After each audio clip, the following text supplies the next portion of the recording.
Hey guys, welcome back to my channel. So today I want to hop on and do a 1-year review of my Coach Mini Bennett Satchel. But before I get started, I do want to say thank you to those of you who have subscribed. And if you haven't subscribed already, please consider doing so.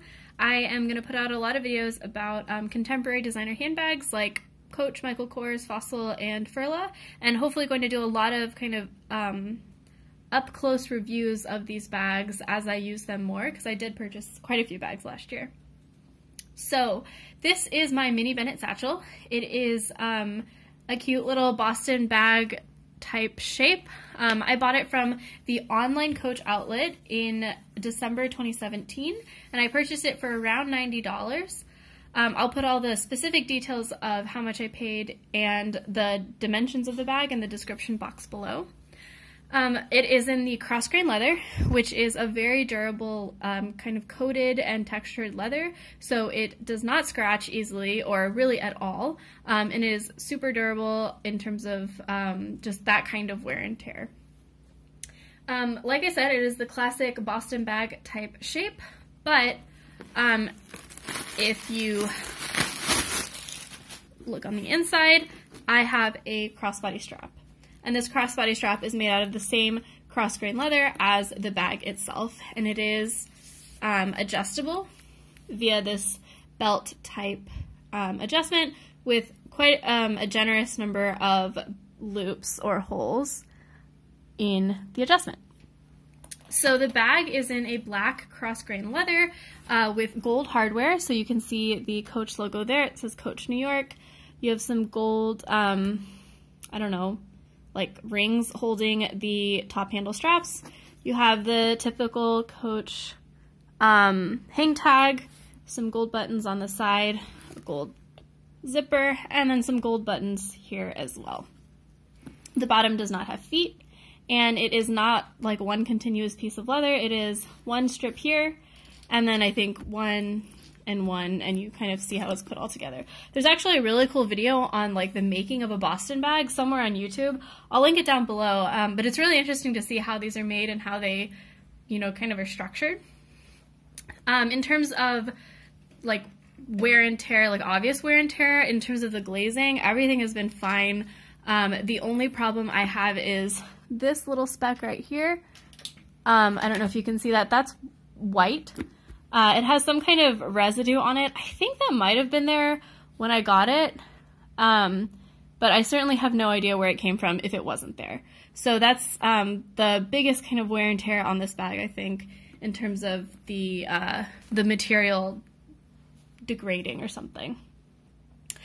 So now I'm going to get into the pros and the cons of the bag. So this bag is obviously a top handle bag, which is great for me because I live in a really cold climate. I live in the Midwest of the US, and so it's great to have top handles when you don't really want to like finagle a crossbody strap over your big puffy coat.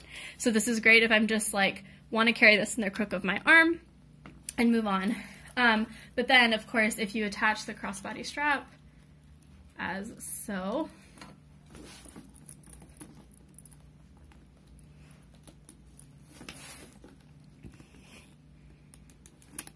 it is a great bag to wear crossbody. The great thing about these top handle straps is that because they're on rings, they really do lay just completely flat against the bag when you wear it crossbody. There's really nothing about those straps that gets in your way in terms of getting your hand into the bag or in terms of wearing it and like kind of pushing the bag away from you. So I really like that.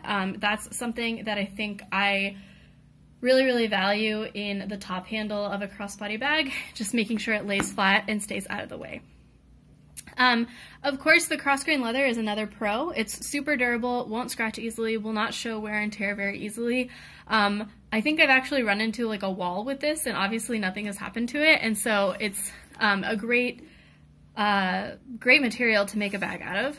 And then of course it is a classic shape.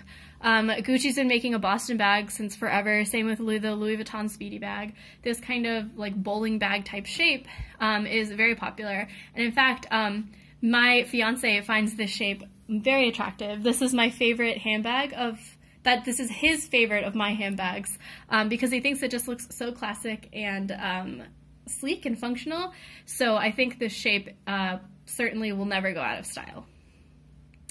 Now, some of the cons of this bag. So first and foremost, this crossbody strap is made out of crossgrain leather, like I said, and so that means that when you're wearing the strap, it can dig in a lot, especially if the bag is heavy. If you've seen any of my other videos, you know I sometimes carry a small water bottle around with me, and that can make bags really heavy when it's full of water, so this strap can really dig in to my shoulder, especially if I'm wearing like a short sleeve shirt or clothing that is not very protective of my shoulder. And another con of this bag is that the opening is very tight. And this is, I think, a con of most of these Boston bag type shapes, is that you really have to like pull the bag open to be able to see on the inside.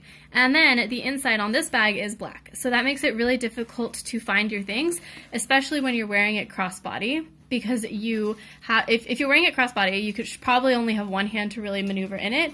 And then you can't really see anything, so you just kind of have to feel around to find your stuff in this bag.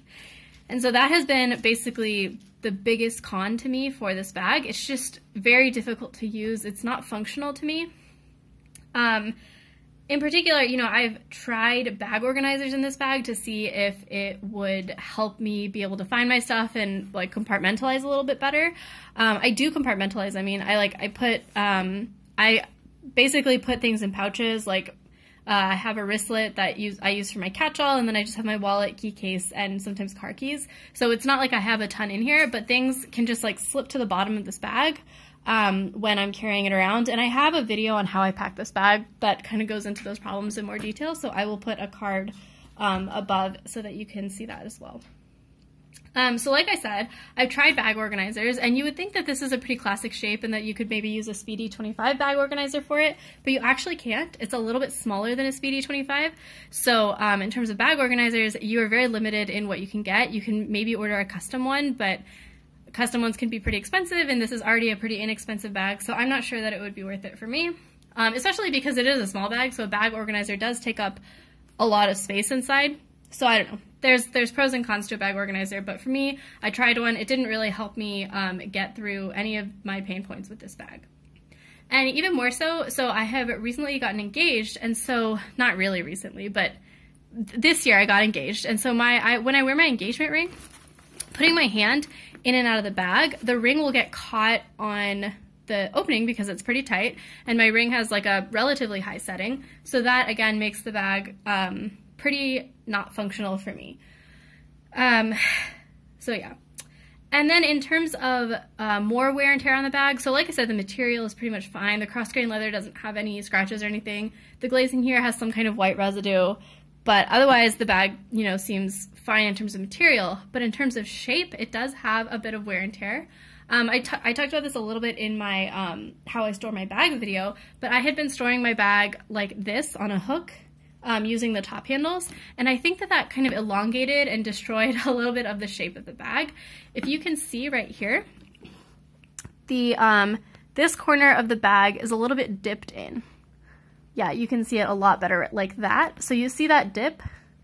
So the bag has lost a bit of its structure in terms of like this front section, and I can only imagine that that will get worse over time as I wear this bag more. Let me try to see if I can get you a better view of that. Yeah, I mean, that's, I think, as obvious as it's gonna get. That dip right there. It's a little bit difficult to see because it is a black bag, but so it has lost a bit of its shape. So while this certainly kept its shape better than like a Speedy or something softer would, it hasn't been completely perfect. That said, okay, so would I recommend this bag? This is not working well for me. I hardly reach for it now that I have some more options. But I do think it is a beautiful bag. It's a very popular bag. Every one of my Mini Bennett Satchel videos has like a bajillion views. So clearly there's something about this bag that other people like that I just don't understand, or maybe the pain points for me about this bag don't affect them as much. So while I probably wouldn't buy this bag again, I think there are a lot of people who love this bag, so you'll just have to make the decision for yourself. But yeah, thanks for watching, and let me know in the comments below if you have any questions. Thanks, guys.